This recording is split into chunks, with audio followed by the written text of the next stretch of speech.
നമസ്കാരം. പുഷ്പനെ അറിയാമോ, ഞങ്ങളുടെ പുഷ്പനെ അറിയാമോ, സഖാവിനെ അറിയാമോ, ആരണഗാഥ അറിയാമോ? ഞാൻ ഈ പാട്ട് പാടാൻ ഇപ്പോൾ കാരണം എന്താണെന്നാണോ നിങ്ങളിൽ പലരും ചിന്തിക്കുന്നത്? കൂത്തുപറമ്പിലെ രക്തസാക്ഷിയായി സഖാവ് പുഷ്പനെ പറ്റിയുള്ള പാട്ട് ആരും അത്ര വേഗം മറന്നിട്ടുണ്ടാകില്ല. സ്വകാര്യ സർവകലാശാല വരുന്നതിനെ എതിർത്ത് പാർട്ടിക്ക് വേണ്ടി ജീവൻ വെടിഞ്ഞ വ്യക്തിയായിരുന്നു സഖാവ് പുഷ്പൻ. പുഷ്പന് വേണ്ടി പിണറായി പാട്ടൊക്കെ ഇറക്കിയെങ്കിലും ഇപ്പോൾ അവർ വർഷങ്ങൾക്ക് മുൻപ് എന്തിനു വേണ്ടിയാണോ എതിർത്തത് അതാണ് ഇപ്പോൾ കൊണ്ടുവരാൻ ശ്രമിക്കുന്നത്. എന്നാൽ വിദേശ സർവകലാശാലകളെ ചുവപ്പ് പരവതാനി വിരിച്ച് കേരളത്തിലേക്ക് സ്വാഗതം ചെയ്യാൻ CPM സംസ്ഥാന നേതൃത്വവും CPM നേതൃത്വം നൽകുന്ന സംസ്ഥാന സർക്കാരും വ്യഗ്രതപ്പെടുമ്പോൾ CPMനെ തന്നെ പല്ലിളിച്ച് കാണിക്കുകയാണ് അവരുടെ സമരചരിത്രം. പണ്ട് പറഞ്ഞതൊക്കെ മറക്കാനും പണ്ട് എതിർത്തതിനെയെല്ലാം മാറോടനയ്ക്കാനും വ്യഗ്രതപ്പെടുന്നത് CPMലെ പുതുതലമുറയല്ല എന്നതാണ് ഏറെ രസകരം. പണ്ട് SFI എന്നും DYFI എന്നും പറഞ്ഞ് സംസ്ഥാന വിദ്യാഭ്യാസ മേഖലയെ സ്വകാര്യവൽക്കരിക്കരുതെന്നാവശ്യപ്പെട്ട് സമരം ചെയ്ത യുവ നേതാക്കൾ ഇന്ന് CPMന്റെ തലമുതിർന്ന നേതാക്കളും കേരളത്തിലെ ഭരണകർത്താക്കളുമാണ്. അവർ തന്നെയാണ് തങ്ങളുടെ യൗവനത്തിൽ എതിർത്ത വിദ്യാഭ്യാസത്തിന്റെ സ്വകാര്യവൽക്കരണത്തെ ഇപ്പോൾ എല്ലാം മറന്ന് വാരിപ്പുണരാൻ തിടുക്കം കാട്ടുന്നതും. അത്തരത്തിൽ സ്വകാര്യ സർവകലാശാല അനുവദിക്കാൻ മന്ത്രിസഭ തീരുമാനിച്ചത് CPMന്റെ തുടർച്ചയായ നയമാറ്റങ്ങളിൽ ഏറ്റവും ഒടുവിലത്തേതാണ്. എന്നാൽ വിദ്യാഭ്യാസ മേഖലയിലെ സ്വകാര്യവൽക്കരണത്തിനെതിരെ SFI നടത്തിയ സമരങ്ങളിൽ പ്രമുഖമായിരുന്നു 1980കളിൽ നടന്നത്. സ്വകാര്യ മേഖലയിലെ പോളിടെക്നിക്കുകൾക്കെതിരെയായിരുന്നു അന്നത്തെ സമരം. തിരുവനന്തപുരത്ത് തീപാറിയ പോളിടെക്നിക് സമരത്തിന് നേതൃത്വം നൽകിയത് V ശിവൻകുട്ടി എന്ന തീപ്പൊരി വിദ്യാർത്ഥി നേതാവായിരുന്നു. സംശയിക്കേണ്ട, നമ്മുടെ ഇന്നത്തെ വിദ്യാഭ്യാസ വകുപ്പ് മന്ത്രി V ശിവൻകുട്ടി തന്നെ. അന്നത്തെ സമരത്തിൽ എത്ര തല്ല് കിട്ടിയെന്ന് ശിവൻകുട്ടിക്കോ തല്ലി നൽകിയ പോലീസുകാർക്കോ കൃത്യമായി ധാരണയുണ്ടാകില്ല. എന്നാൽ പോലീസിന്റെ ലാത്തിക്കും ബൂട്ടിനുമൊന്നും ശിവൻകുട്ടിയുടെ നിലപാട് മാറ്റാൻ കഴിഞ്ഞില്ല.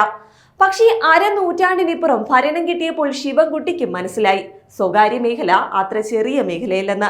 കൂടാതെ CPMന്റെ വിദ്യാർത്ഥി യുവജന പ്രസ്ഥാനങ്ങളെന്നും തങ്ങളുടെ അണികളെ ആവേശം കൊള്ളിക്കാൻ പറയുന്ന സമരമാണ് സ്വാശ്രയ മെഡിക്കൽ കോളേജിനെതിരെ 1990കളിൽ നടത്തിയ സമരം. 1994 കോൺഗ്രസിന്റെ നേതൃത്വത്തിലുള്ള UDF സർക്കാർ കണ്ണൂരിൽ സഹകരണ മേഖലയിൽ മെഡിക്കൽ കോളേജ് ആരംഭിച്ചപ്പോൾ CPM സമരങ്ങൾ നടത്തി. കണ്ണൂരിലെ കൂത്തുപറമ്പിൽ പോലീസ് വെടിവയ്പിൽ 5 DYFI പ്രവർത്തകരാണ് കൊല്ലപ്പെട്ടത്. ഇത് പിന്നീട് കേരളത്തിലെ വിദ്യാഭ്യാസ സ്വകാര്യവൽക്കരണത്തിനെതിരായ CPMന്റെ രക്തം വീണ സമരങ്ങളിലൊന്നായി മാറുകയും ചെയ്തു. ഈ മെഡിക്കൽ കോളേജിന്റെ നിയന്ത്രണം പിന്നീട് എന്നാൽ CPM ഏറ്റെടുത്തു എന്നതാണ് ചരിത്രം. ഇതേ സർക്കാരിന്റെ കാലത്ത് പ്രീ ഡിഗ്രി ബോർഡ് സ്ഥാപിച്ച് ഉന്നത വിദ്യാഭ്യാസത്തിൽ നിന്നും പ്രീ ഡിഗ്രി സ്വതന്ത്രമാക്കാനും ശ്രമമുണ്ടായി. എന്നാൽ അതിനെയും SFI കണ്ണും പൂട്ടി എതിർത്തു. എന്നാൽ പിന്നീട് പ്രീ ഡിഗ്രി ബോർഡ് സമരത്തിന് നിർദ്ദേശം നൽകിയ അതേ CPM സ്വകാര്യ മേഖലയിൽ പോലും +2 അനുവദിക്കുന്നതിനും കേരളം സാക്ഷ്യം വഹിച്ചു. സ്വാശ്രയ സമരത്തിന്റെ കൂടി രക്തം വീണ മണ്ണിൽ പിന്നീട് EK നയനാർ എന്ന CPM നേതാവ് മുഖ്യമന്ത്രിയായി. കേരള കോൺഗ്രസ് നേതാവ് PJ ജോസഫ് ആയിരുന്നു ആ മന്ത്രിസഭയിലെ വിദ്യാഭ്യാസ മന്ത്രി.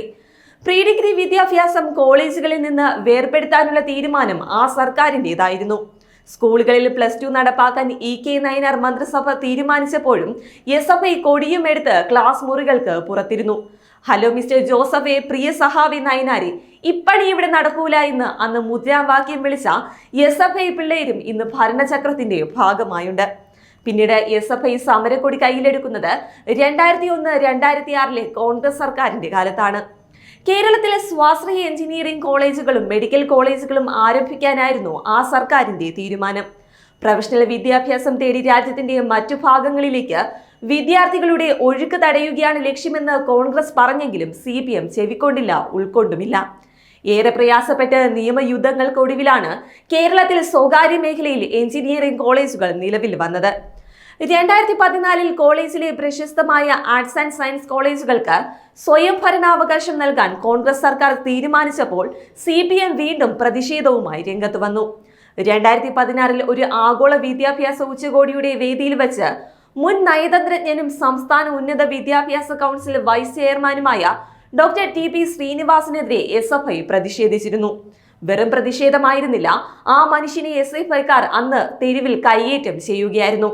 ഈ പരിപാടി ഉന്നത വിദ്യാഭ്യാസത്തിന്റെ വാണിജ്യവൽക്കരണത്തെ ത്വരിതപ്പെടുത്തുമെന്നാരോപിച്ചായിരുന്നു SFIയുടെ ക്രൂരത.